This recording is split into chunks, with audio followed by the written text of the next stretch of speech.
Hello, America, and to our friends around the world, greetings.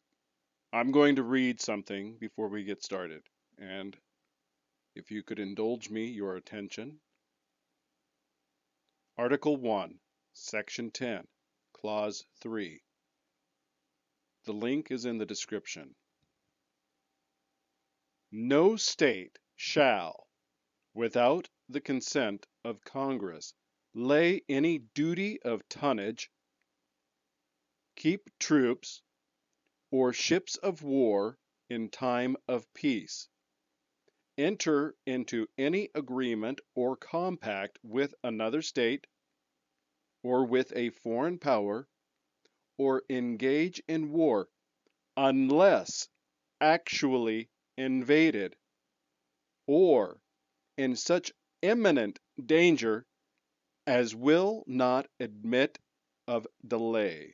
I would strongly urge you to follow the link and read what I just read to you. Read any supporting writings on that clause and the information surrounding it. 18 February 2024, Greg Abbott. Texas has the constitutional right to defend itself from invasion by Greg Abbott, New York Post. In case you're not aware, Mr. Abbott is the governor of Texas. One of the most crucial rights granted in the U.S. Constitution is a state's ability to secure its own border.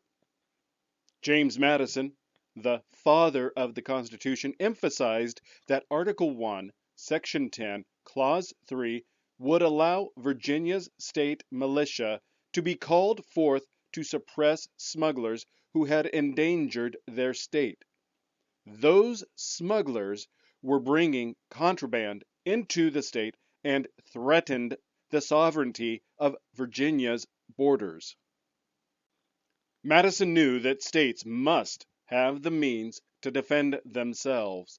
John Marshall reinforced this right held by states. He too was an important advocate for ratifying the Constitution and later a Chief Justice on the Supreme Court. Marshall explained that Article 1, Section 10, Clause 3 clearly proves that the states can use the militia when they find it necessary to respond to an invasion or imminent danger. Today, Texas faces a similar but starker threat than Virginia's smugglers, with Mexican drug cartels that operate as paramilitary forces on our border. Earning billions of dollars a year smuggling illegal immigrants, the cartels pose an extraordinary danger to Texas and to our United States. Some of those smuggled across the Texas border are known terrorists. Others are wanted for murder, sexual assault, or violent crimes. In just the past 3 years, the Texas Department of Public Safety has arrested more than 39,000 criminals smuggled across our border by the cartels. The cartels also bring in deadly drugs like fentanyl. Fentanyl is now the #1 killer of Americans aged 18 to 45. A generation of innocent Americans is lost to these smugglers. Every state has become a border state. Texas alone has intercepted enough fentanyl to kill every man, woman, and child in the U.S. The criminal smuggling activity faced by Texas far exceeds Madison's criteria for use of a state militia. Texas, and the 25 states whose governors support our efforts, is utilizing Article 1, Section 10, Clause 3 of the Constitution to defend against imminent dangers or invasions. That constitutional provision is the supreme law of the land and would supersede any federal statutes to the contrary, if Congress ever passed one. Texas is leading the fight with the help of governors from across the country to do the job that President Joe Biden has failed to do. We will continue to build barriers that deny illegal entry into our state, arrest immigrants that cross illegally, and fulfill our duty to secure our border.